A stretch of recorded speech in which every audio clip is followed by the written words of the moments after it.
Good morning, my people, my people, my people. My name is Chief Strongblood, St. Vincent and the Grenadines' favorite and most hated son, the diaspora machismo. Day by day, the violence escalates. As you blink, another sister is being raped. And robberies are high up on the rise. My child molestation, look you dead on in the eyes. Stay focused, my brethrens and my sistrins. Targets in your range. In St. Vincent and the Grenadines, the vending on the street problem persists and it is continuing. My people, the only reason all of those people are on the streets, slumming up the streets of Kingston, is because they are trying to make a living in the land of their birth. They are not slumming up the streets because they want to, but they're slumming up the streets because they feel they have to, because it is every parent's obligation to ensure they are able to take care of their children. It is every husband's obligation to ensure he is able to take care of his wife. And in a pursuit of being able to handle their responsibility, they think that vending is the only choice they have. And it is the only choice they have because the lame duck government that is managed by Ralph Gonsalve is incapable of producing jobs and to better the economy so that people can vend in a systematic way and make a living. Let us not forget Ralph Gonsalve's promise before he became Prime Minister. In his campaign to the seat of Prime Minister, he says in the first 100 days he is going to produce 1,000 jobs. Ralph Gonsalve had not produced a job for 22 years. He is Prime Minister of St. Vincent and the Grenadines.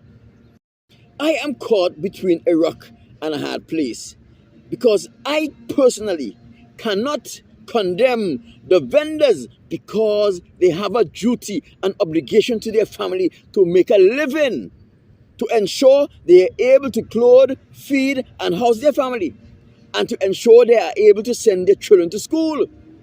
But I cannot condone the slumming up of our city either. So I'm caught between a rock and a hard place. Remember, we have to always put people first. And anytime you fail to put people first, you have an escalation of crime and violence within the community. That is why the crime rate in St. Vincent is so high. That is why there are so many murders.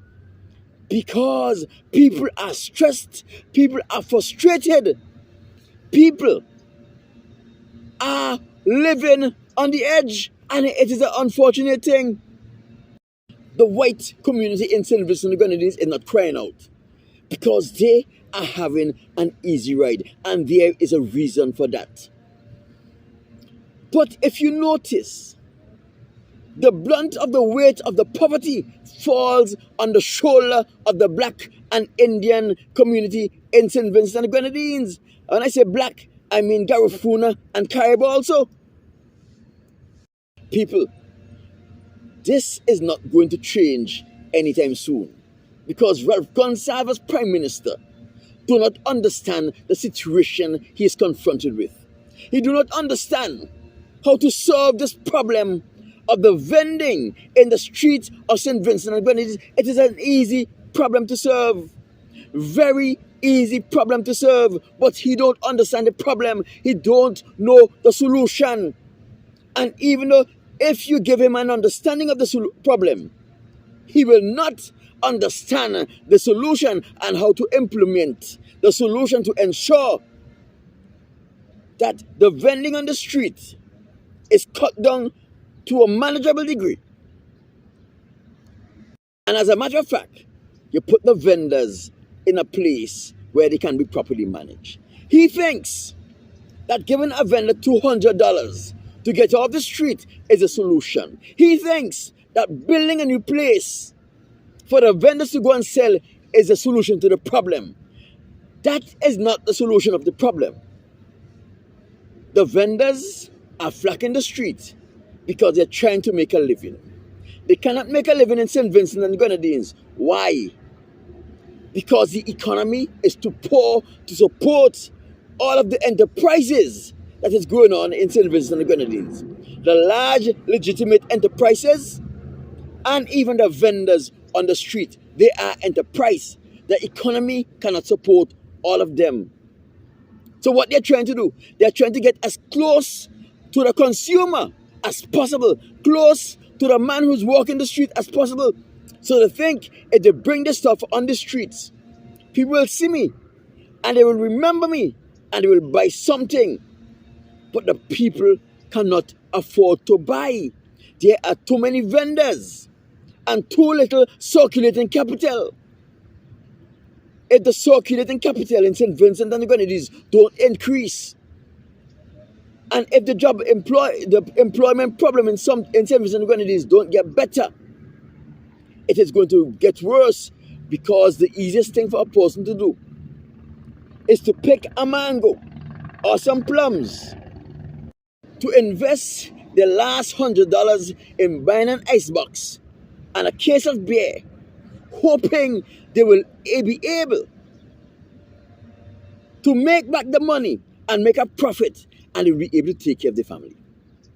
Vending is the easiest thing for a person to do.